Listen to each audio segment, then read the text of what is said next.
Well, thanks for tuning in to the first video content for the AMG Exchange. The AMG Exchange is a new initiative we've put together with the underlying concept, as the name probably suggests, being a bit of an exchange of ideas. We're going to have some conversations with people in our industry and other thought leaders. So the idea is that we provoke a few ideas and potentially help with some of our advisors as well, picking up some concepts and items they might want to use in their business. So for the first ever video content, I'm joined by Alan Hegerty, who's the General Manager of AMG Super. Thank you very much for having me. It's a great initiative that you and the team have actually put together. So it's I'm honoured to be the guest on the very first episode. Pleasure for you to be here. So Al, we've been having lots of chats in the distribution team with advisors about coronavirus or COVID-19. We've been talking about the impacts on the market, but also how it's changed the way they operate. So I thought for the first session, it'd be worthwhile discussing a bit about how AMG has adapted during this time and potentially some of the silver linings or opportunities that might come from all this. Yeah, absolutely, Terry. I think that the corona pandemic, it's definitely turned the world upside down, and it's been a tragic event for those that have been impacted, whether that be from a health point of view or from a financial point of view. But perhaps a silver lining, as you did allude to there, Terry, is that I think it's really changed the work environment for the good, and in my mind for the better. It's forced a lot of businesses to quickly change in relation to and adapt in relation to how they actually do business. So at AMG, like many other businesses, we've kind of been surprised at how seamlessly the transition to work from home has actually been. And I think the recent advancements in technologies around virtual workstations or environments, over-the-wire phone systems, as well as video conferencing, has meant that it's largely been business as usual for us here at AMG, but also for many other financial services businesses. Yeah, I completely agree. And I think that if this happened like 5 or 7 years ago, it could have been a very different story. Yeah, I'd agree with you on that one, Terry. I think, the technology's come a long way in the last 2 or 3 years. And I think what we've seen in our conversations with other businesses is those that have struggled have actually been those that don't have, the latest systems that are cloud enabled. They might be old mainframe core technology, for instance. And interesting, the other type of business that's really struggled are those that have been really reliant on offshore processing centres in countries where they mightn't have dealt with coronavirus as well as we have here in Australia. Yeah, that's interesting. And I guess, we've had a really big impact from the coronavirus and the way we work. Do you think work from home here is to stay though? Yeah, I think the short answer to that is absolutely.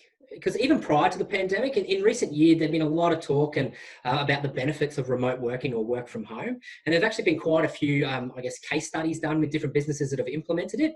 And in nearly all those businesses, they've seen great results. There's been higher productivity from staff. There's been higher staff engagement, higher staff retention rates, and of course, reduced costs for businesses as their overheads lower. So I think on average, the statistic that I read was that there's about a 21% increase in businesses that implement work from home arrangements. So I think it was only a matter of time until work from home or remote working became part of a lot of businesses. But I think the coronavirus has actually just brought this forward probably 5 years. Yeah, agreed. And I know that we've spoken about the fact that it potentially expands the talent pool for employees as well. So we're moving from this concept of geographic location being the key factor to more who's the best person for the job. Yeah, I agree, Terry, and it's sort of exciting. So in the past, it might have been, well, where's the best candidate we can find in our city? But now if you really look at it and you're effective at your working remote arrangements, and it can now be, well, who's the best person potentially in Australia or even globally, depending on what the role is. I'm happy for the Sydney office to keep expanding. And I guess on that, we've got some efficiencies across the business. And during this process, we really tried to innovate and come up with new ideas as part of this. And it probably links in with some of the work from home creativity that we've been talking about. And I think, probably looking at the AMG Exchange, that's an example of this innovation. Yeah, definitely, Terry. And one of the unexpected benefits that we've seen at AMG is a real increase in, I guess, critical thinking and innovation from all of our employees. So I think being in different locations, under different conditions has really enabled our team to think differently and challenge the way that we actually operate. And as a result of that, we've now seen a number of new projects and innovations which we have underway, and obviously the AMG Exchange being one of them, that's going to deliver, great efficiencies and benefits to both our business, but also to our clients. And I think reflecting on that now, it kind of totally makes sense. So obviously, innovation, comes from, not only the cultivation of different ideas, but different environments. So, if we're having employees in the office every day in the same desk, it's kind of hard to then get them to think outside the box. So I think it really makes sense what we've seen happen. Yeah, and on that though, I think it's important to mention that work from home isn't for everyone, and that's fine. Some people really love that office environment. They might not have the best setup at their home office, and even people there's something to be said about bouncing ideas off each other in the office, or even the social element. Absolutely. And, in talking with all of our employees, we've seen exactly that. There are some people that have absolutely thrived and love working from home and the freedom that it gives them. And there's others that really can't wait to get back into the office because they really enjoy actually working from office and the more social environment. So I think it's all about just finding that right balance. And that will really depend on the individual, but also the role that person's doing. Definitely. And it will be interesting to see how this all happens moving forward. And now we've spoken about AMG's experience and how it's affected our business. But I guess some of the things we've spoken about translate to advisors as well.